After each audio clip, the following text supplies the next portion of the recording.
This is coffee, but this is without roasted, okay? That'll be the right way to plant it. Don't try to plant it roasted. It won't work. When we're gonna plant coffee, we're gonna go and pick the fruits from the plant, and we're gonna peel it. On each single fruit, we're gonna get 2 seeds in there. That's why coffee beans, when you get it on whole beans, half of it is flat.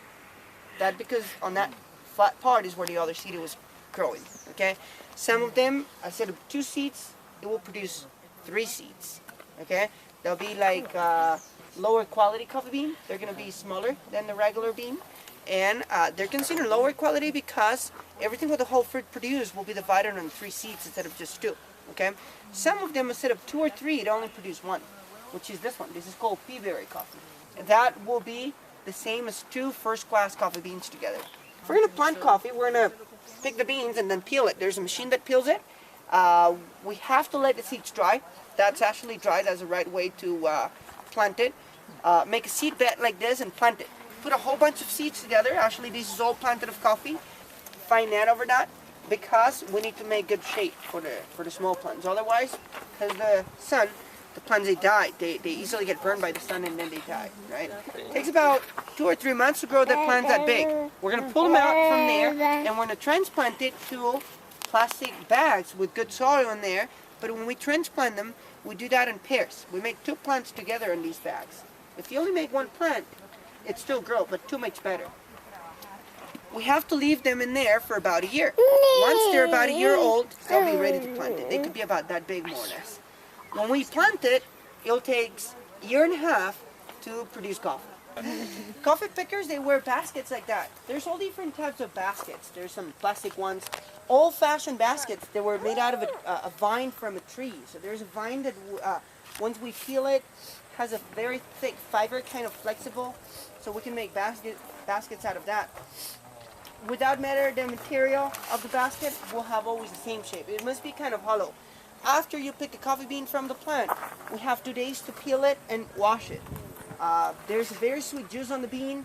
It's called mucilage or mucilago, that if we don't remove it, it will get fermented on the bean. And that will affect the quality of the coffee eventually. So Costa Rican people don't make this work anymore. It takes so much work, so much time to pick coffee, and of course, not much money. You only get paid per basket. So to fill a bucket like this one, this is called cajuela, all of red coffee beans, farmers pay about 1,000 colones for the coffee picker, about $2 American. Coffee beans peeled, go in there, it will pass through this drum or this cylinder. The seeds will keep going through.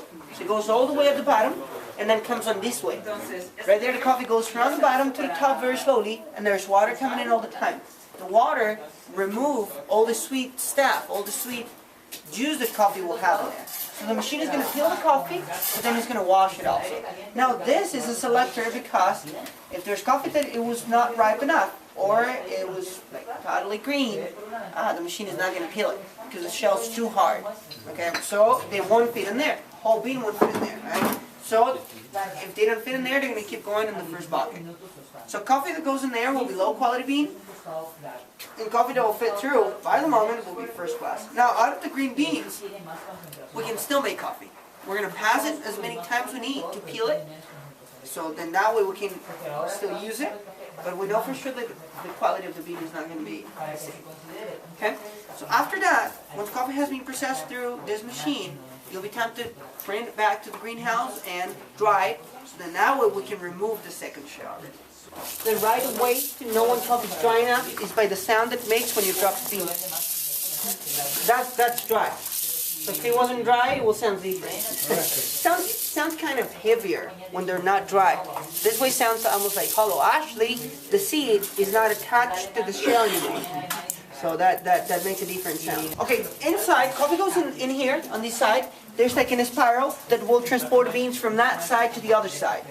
Attached to that spiral, there's kind of small masses that basically by friction grinds up all the dry shell from the bean. Okay? So the time they'll take to go from here to here will be enough to peel the coffee beans, to grind up all the dry shell. Everything goes together in there, but there's a fan underneath that it will absorb the shells.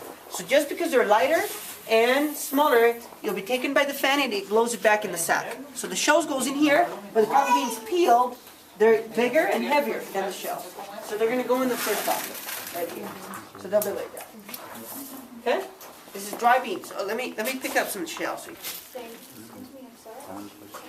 Through all the 3D screens, you'll go all the way at the bottom, and that's going to be basically just broken beans. Okay? That comes out back in the bucket. They'll be on that side. Coffee that stays in the third screen comes out there. That will be a whole bean, but size will be a little bit smaller than the regular bean, right? Maybe because they were green, or maybe because there were 3 seeds in the together instead of just 2. Whole beans or first class coffee will be the one that stays in the second screen. They'll be in there. And then pea berry coffee, remember? Pea berry coffee is the round one.